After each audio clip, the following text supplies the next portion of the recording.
when you destroyed Grado, I just thought, well, there's probably going to be a chance that we see him there. And I kind of assumed, knowing Tony's penchant for licensing real music, that if he had the entire Wembley Stadium singing a Madonna song, that was going to go bananas. We didn't get that, but we did get you getting a taste of your own medicine. And I say this as someone lucky enough and fortunate enough to have never been hit with a guitar. And despite what your son Cody promised me on Sunday, I guarantee I'll never get hit with a guitar. How was it getting hit with a guitar? It was cracked. You YouTube folks are seeing that the attention-seeking glory hound whore, commonly known as Grado. Wow. He's too much. Look at the buffoon right there. Look at that shot on YouTube. What a moron. A true buffoon. Scottish. Huh?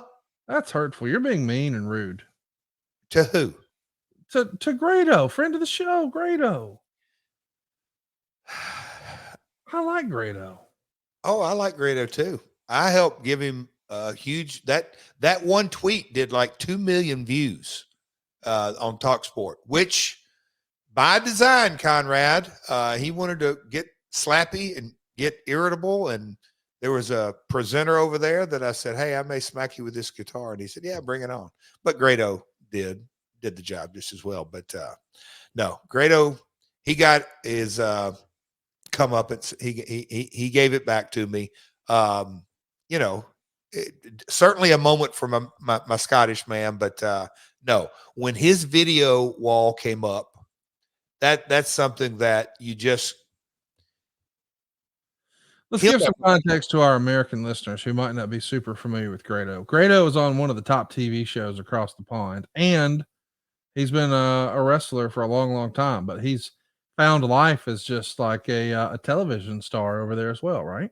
Yes. Yeah. Grado, ICW, at one time, it was the hottest independent wrestling promotion in the United Kingdom. It's super hot.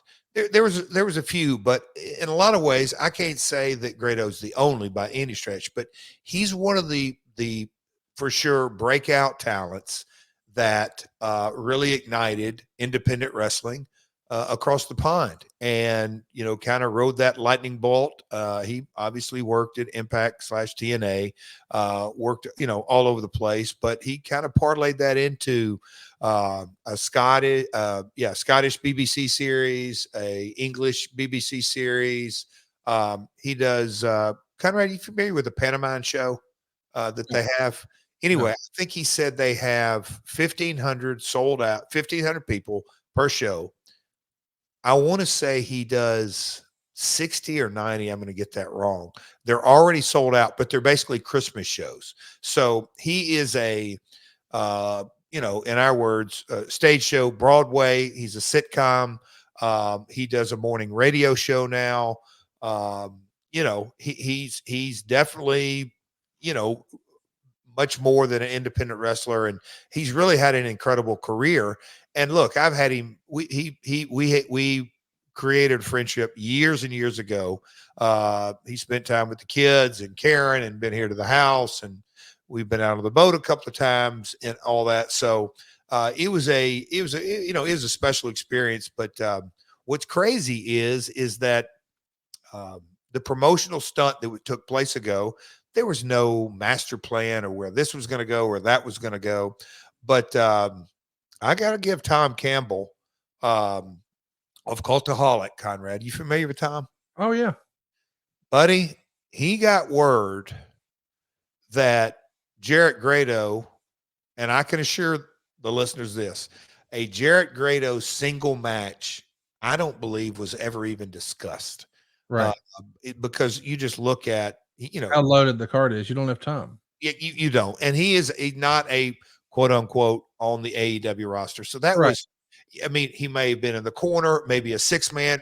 At one time there was an 8-man. One time there was a 10-man discussion, all kinds of different things. But at the end of the day, lot of chatter that went on with it. But Old Tom led the charge, and he wasn't happy with it. And the amount of social media buzz that took place, I'll call it the 7 days beforehand. My gosh. So when Grado's video wall popped up, what a roar in the crowd. It was big. It was a big, big pop. And this is an hour before the actual show started. So great moment. It was a really, really good moment across the board. And Grado, you still got a receipt coming. Because Oh, it those ain't. are things. Yeah, it's the way I figure it. We're tied at one apiece, so there's still more to come.